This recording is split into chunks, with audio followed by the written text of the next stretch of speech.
Good evening and welcome to Sunday at 9 on WLIR. I'm Ben Manila. Last weekend, DEVO brought their revolutionary stage show to the Palladium in Manhattan. It was my pleasure to talk with two members of DEVO right before their Friday night concert. The conversation started with keyboard player, guitarist, singer, and songwriter Mark Mothersbaugh, and then we were joined by DEVO bassist and songwriter Jerry Casale. And now, Sunday at 9 with DEVO on WLIR. One thing that I did want to ask about is how you guys hooked up with Brian Eno. We do have the first single, and what was by chance. It was purely by chance. We had left Akron because we were tired of dodging beer bottles, for one thing, and we figured, well, this isn't, we were scared to play places there. We were kind of like a lightning rod for people's hostilities. We were dodging things and getting paid to leave the stage, and so we headed out for New York, booked ourselves in to Max's and CBGB's, and after we'd played a couple times, driven our little van from Ohio to New York and back, we got a little bit of a reputation, and one night Robert Fripp and Brian came in and to Max's while we were playing, listened to a set, and came backstage and said if there was anything they could ever do that they'd like to work with us. And so at the same time, we had already been trying to contact Bowie, and we ran into him through Iggy Pop out in Los Angeles, and he was talking about producing the album, and we said that'd be fine with us, and he said let's go to Germany to do it, and we said that'd be great.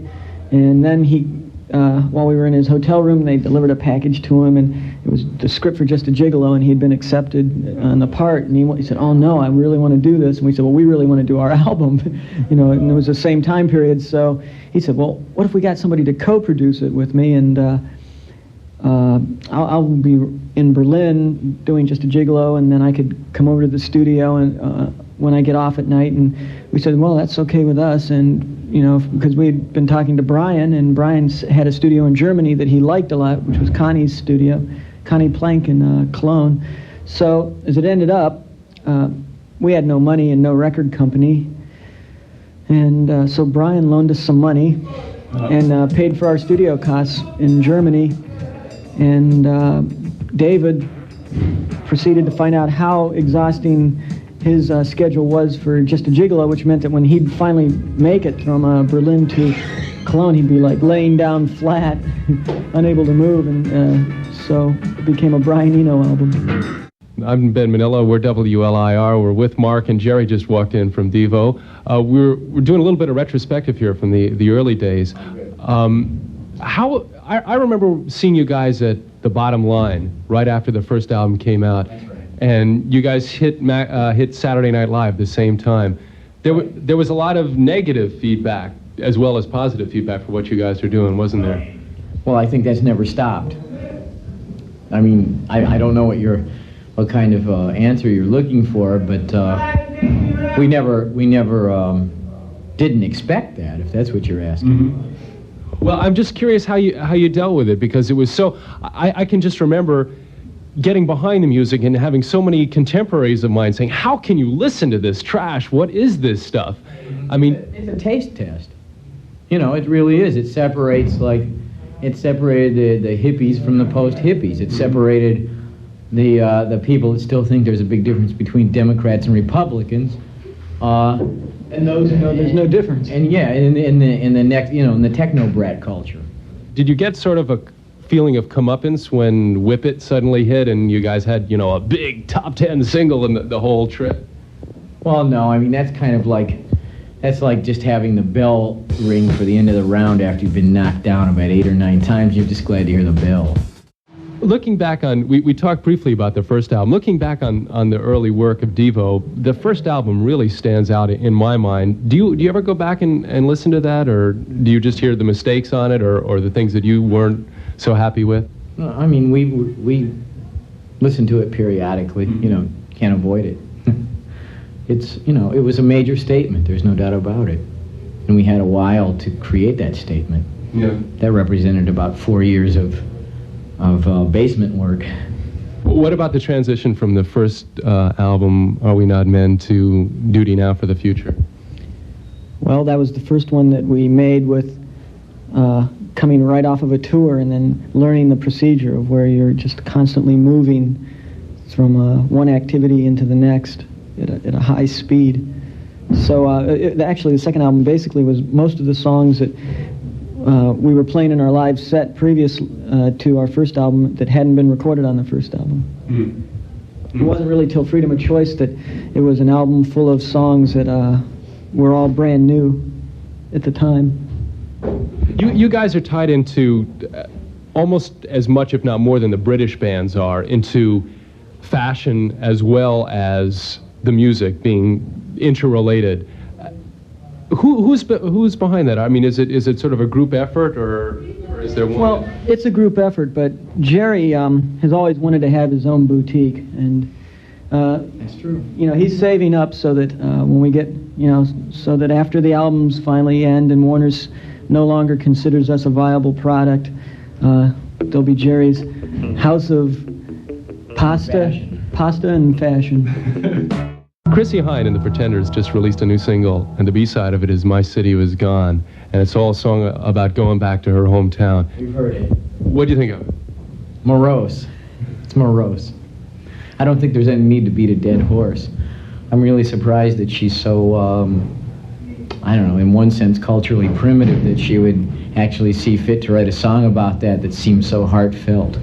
We're WLIR. DEVO is with us. Want to ask about the movie Heavy Metal. You did a song for that, working in the coal mine, that took off on every level, not just on the sort of out there level with WLIR. I mean, WLIR is going to play DEVO no matter where you guys are coming from, but there's certain stations that certainly wouldn't touch you guys, and coal mine, again, crossed you over to another barrier, or crossed over another barrier.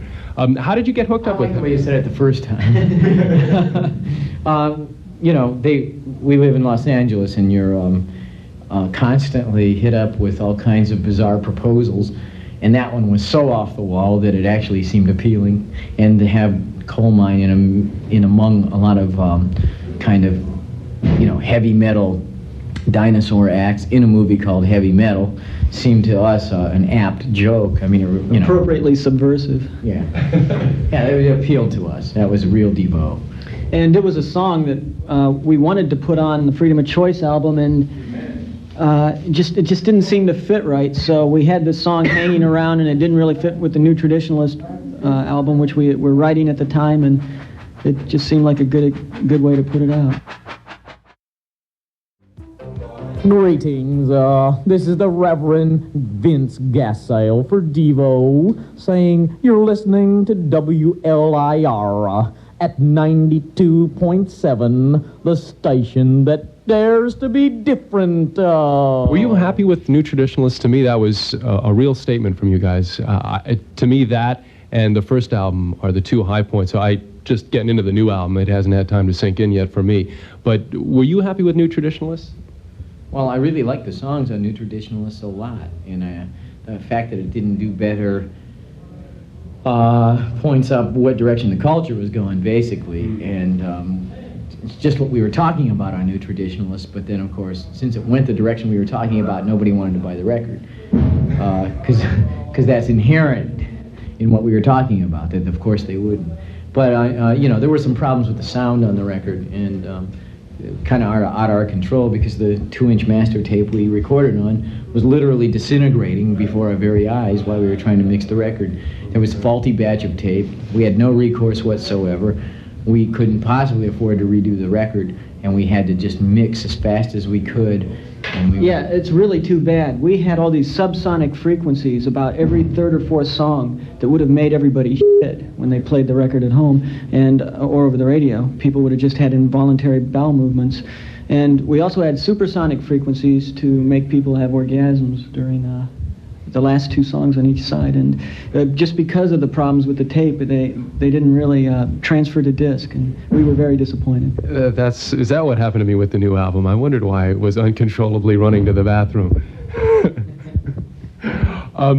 I want to ask you guys really have a good grip on what's going on, or it seems to me, as far as the future goes. Musically, what turns DEVO on these days, other than yourselves? I don't know. I've liked Heaven 17 for quite some time. And Yeah, I really liked We Don't Need That Fascist Groove thing, and Let's All Make a Bomb. Yeah, I like Wall of Voodoo. Yeah, we just did a live radio concert with them. How'd it go?